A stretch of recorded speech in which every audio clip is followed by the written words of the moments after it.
சந்திரா சாமுண்டேஸ்வரி கிட்ட நம்ம மாப்பிள்ளை இருக்கார்ல ராஜா, அவரோட சொந்த ஊருக்கு போகலாம், அதுக்கப்புறம் தான் உனக்கு எல்லா விஷயமும் தெரியுங்கிற மாதிரி பேசுகிறாங்க.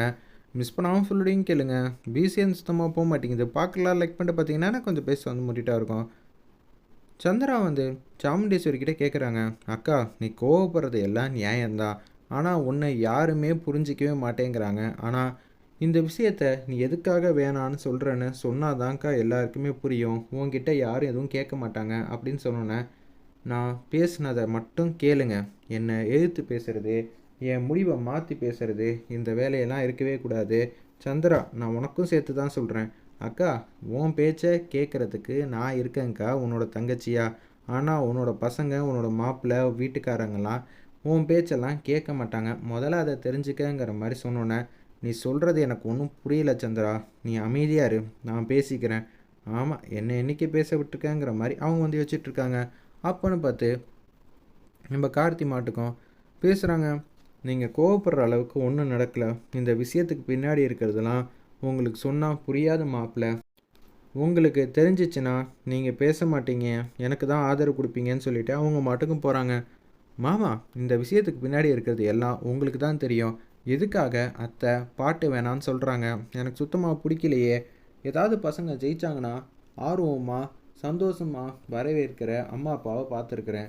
ஆனால் என் பொண்ணு ஜெயிக்கவே கூடாதுன்னு நினைக்கிற அம்மா இவங்க கிடையாது.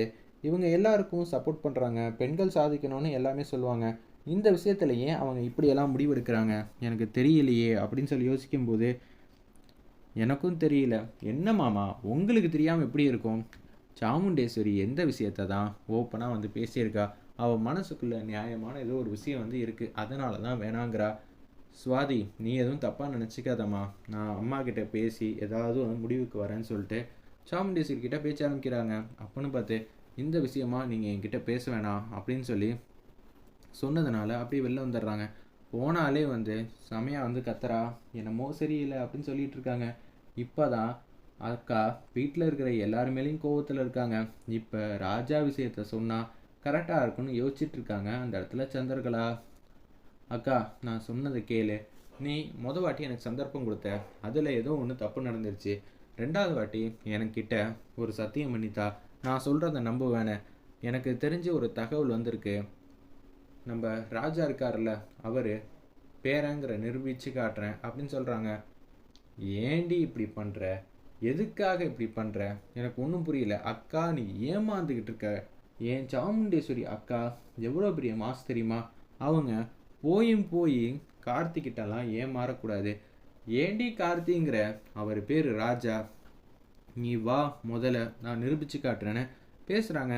கார்த்திக்கு ஃபோன் கால் வருது. அப்போன்னு பார்த்து, வாயா நீ ஊருக்கு, நீ கையெழுத்து போட்டாதான் எல்லாமே வந்து செல்லுபடி ஆகும் அப்படின்னு சொன்னோன்னே, சரி பாட்டி நான் ஊருக்கு வந்துடுறேன் அப்படின்னு சொல்லிட்டு இருக்கிறப்ப, மாமா கிட்டேயும் மயில் வாகனத்துக்கிட்டையும் பேசுகிறாங்க.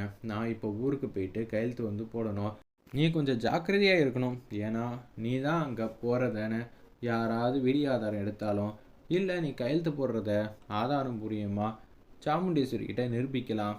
ஏன் சாமுண்டேஸ்வரியை அந்த இடத்துக்கு கூட சந்திரகலாவும் சிவனாண்டியும் கூட்டிகிட்டு வரதுக்கு திட்டம் போட்டிருக்கலாம். எனக்கு தெரியல.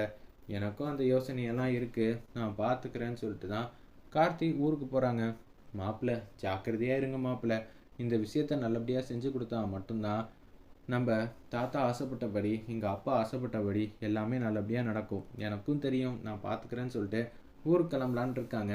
அப்போன்னு பார்த்து நம்ம சாமுண்டேஸ்வரி வந்து அவங்க முன்னாடி நிற்கிறாங்க. எங்கே போகிறப்பா அப்படின்னு சொல்லி கேட்குறாங்க. இல்லை அத்தை, கோயிலுக்கு வரைக்கும் போயிட்டு வரலான்னு பார்த்தேன் அப்படின்னு சொன்னோன்னே, சரிப்பா அதுக்கு முன்னாடி நம்ம ஒரு ஊருக்கு போயிட்டு வந்துடலாம். எந்த ஊருக்கு அப்படின்னு சொல்லி கேட்கும்போது தான், பரமேஸ்வரி ஊருக்கு தான். அச்சச்சோ, அதுக்குள்ளே சந்திரகலா வந்து சொல்லிட்டாளா? என்ன இவ, நமக்கு முன்னாடியே அவள் ரொம்ப ஆர்வமாக இருக்கா. இவங்க முன்னாடி கையெழுத்து போட்டலாம் எல்லா விஷயத்தையும் வாங்க முடியாது அப்படின்னு சொல்லி யோசிக்கிறப்ப, எதுக்கு போகிறோம் அங்கே நம்ம கார்த்திக் கேட்குறாங்க அதிரடியா. உடனே நடந்த விஷயத்தெல்லாம் சொல்கிறாங்க. யாரோ அவன் பேரனா கையெழுத்து போட்டு வாங்கணுமா, அவள் தான் அங்கே வரான்ல, அப்படி இருக்கும்போது பார்த்துக்கலாங்கிற மாதிரி தான் அதிரடியாக வந்து சொல்கிறாங்க.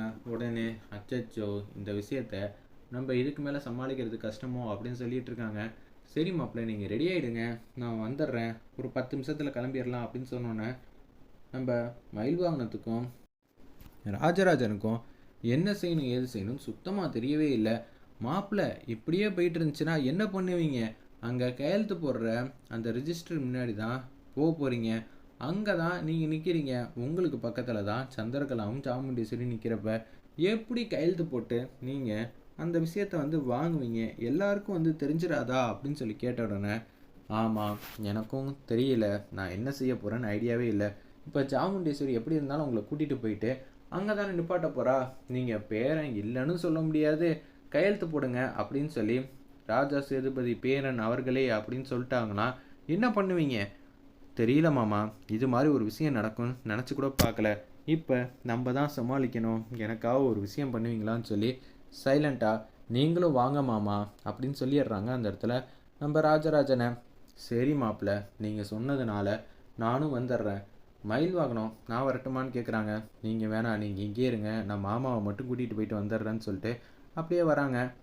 நம்ம கார்த்தி, சந்திரகலா, சாமுண்டேஸ்வரி கூட ராஜராஜன் மாமாவும் வரட்டும். சரி அவரும் வரட்டும், ஆனால் எதுக்காக? என்னம்மா நான் வரக்கூடாதா? நானும் வந்து அந்த ஊருக்கு வரணும்னு ஆசைப்பட்றேன். சரி வரட்டுமேம்மா அப்படின்னு சொல்லி அந்த இடத்துல நம்ம ராஜா கேட்டுக்கிட்டதுனால அப்படியே அவங்களும் வராங்க. வேறு லெவலில் மாசாக இருந்துச்சுன்னே சொல்லலாம் அந்த சீன்லாம். எப்படி இருந்தாலும் ஒன்று நாங்கள் மாட்டி விட போகிறோம்டா. நீ வண்டியில் இருக்கிற வரைக்கும் தான் பிரச்சனை இல்லாமல் இருக்க முடியும். அதுக்கப்புறம் நீ அந்த ஊருக்குள்ளே கால் எடுத்து வச்சிட்டாலே போதும். அதுக்கப்புறமேட்டுக்கு என்ன நடக்கும்? எல்லாரும் வந்து நிற்பாங்க. உன்னை கூட்டிகிட்டு போயிட்டு அந்த இடத்துல நிப்பாட்டும் போது நீ என்னதான் உன்னோட ஃப்ரெண்டை கூட்டிகிட்டு வந்து நிப்பாட்டினாலும் கையெழுத்து போடுறது யாரா போடணும்? நீ தானடா போடணும். உன்னால் எப்பட்றா இந்த விஷயத்த சமாளிக்க முடியும்னு சந்திரகலா நக்கலாக வந்து சிரிக்கிறாங்க. கார்த்திகிட்ட வந்து தனியாக பேசுகிறாங்க. இப்போ கூட ஒன்றும் இல்லை, நீ என்கிட்ட தோத்துட்டேன்னு ஒத்துக்க, எல்லா விஷயத்தையும் இங்கேயே வந்து ஒத்துக்க அப்படின்னு சொன்னோன்னே அதெல்லாம் ஒத்துக்க முடியாது, நான் சமாளிச்சிருவேன். இந்த விஷயத்துலேருந்து உன்னை சமாளிக்கிறதுக்கு யாரும் வந்து காப்பாற்றலாம் முடியாது, சரியா? அப்படிங்கிறீங்களா? அதையும் தான் பார்த்துக்கலாம். இது நான் உனக்கு கொடுக்குற சவாலாகவே இருக்கட்டும்னு சந்திரகலாவும் கார்த்தியும் நேரடியாக வந்து பேசுகிற மாதிரி காட்டி இந்த ப்ரோமோவை அல்டிமேட்டாக முடிச்சிருந்தாங்க. வெயிட் பண்ணி பார்ப்போம்.